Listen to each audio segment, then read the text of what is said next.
तुम्हाला पण घरच्या घरी असं परफेक्ट मेथकूट बनवायचं असेल तर व्हिडिओ शेवटपर्यंत बघा. तर इथे मी घेतली आहे 2 वाटी हरभऱ्याची डाळ, 1 वाटी तांदूळ, 1 वाटी उडीद डाळ, 4 टीस्पून गहू. तुम्ही क्वांटिटी तुमच्याप्रमाणे कमी जास्त करू शकता. त्यानंतर मी घेतले 2 टेबलस्पून जिरे, 2 टीस्पून हिंग. मी इथे हळकुंड वापरती आहे आणि लाल मिरच्या, त्यामुळे तिखट आणि हळद मी घेतली नाही आहे. त्यानंतर 2 टीस्पून धणे, 2 टीस्पून मोहरी आणि 1 टीस्पून मेथी. तर इथे आता वन बाय वन आपण हे सगळे पदार्थ ड्राय रोस्ट करून घ्यायचे आहेत. इथे मी इंडक्शनचा वापर करते आहे. तर सगळ्यात आधी आपण इथे हरभऱ्याची डाळ ड्राय रोस्ट करायची आहे. तर इथे ही हरभऱ्याची जी डाळ असते त्यातून एक असा सुवास यायला लागतो, तोवरती ड्राय रोस्ट करायची, फार काळी करपवायची नाही. तर इथे हरभऱ्याची डाळ माझी भाजून झालेली आहे. तर आता ही सगळी मी डाळ काढून घेतली आहे एका परातीमध्ये आणि नंतर इथे मी आता तांदूळ घालते. तांदूळ आता आपल्याला भाजून घ्यायचे. इथे मी जाड्या तांदळाचा वापर केलेला आहे. तर आता इथे तांदूळ भाजून झाल्यानंतर मी हे काढून घेतले. आता आपण इथे उडदाची डाळ भाजून घ्यायची आहे. असे स्टेप बाय स्टेप सगळ्या गोष्टी भाजून घ्यायच्या.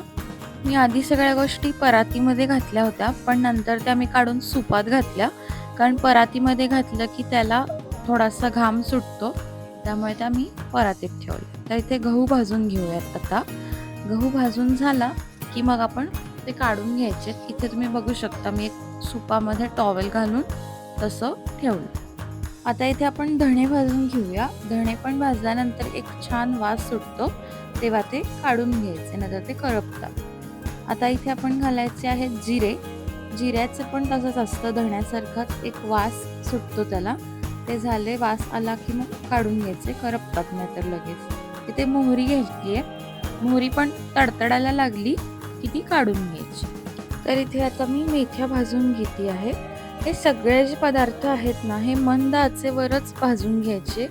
जास्ती मोठ्या गॅसवर ते लगेच करपतात, त्यामुळे मंद आचेवरच हे सगळे पदार्थ भाजून घ्यायचे. तर इथे मी लाल मिरचीचा वापर केलाय, तुम्ही तिखटाचाही वापर करू शकता. मी तुम्हाला मगाशी सांगायचे विसरले सुरुवातीला, की इथे मी सुंठ, त्यानंतर थोडेसे मिरे आणि लवंग हे पण ॲड केले. ते पण तुम्ही घालू शकता, त्याने पण एक खमंग टेस्ट येते. हे सगळं ड्राय रोस्ट करून घ्यायचं आणि मग ते तुम्ही जात्यावर पण वाटू शकता किंवा मग मिक्सरवर काढू शकता.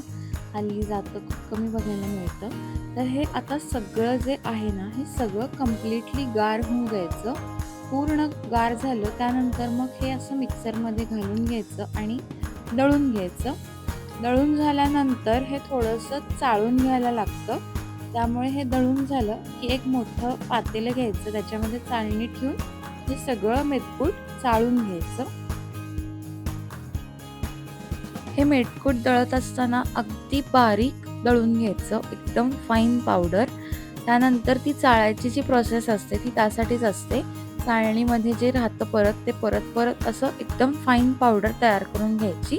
त्यानंतर मग हिंग आणि थोडंसं मीठ ॲड करायचं आणि मग इथे तयार आहे आपलं घरच्या घरी मस्त असं परफेक्ट मेथकूट.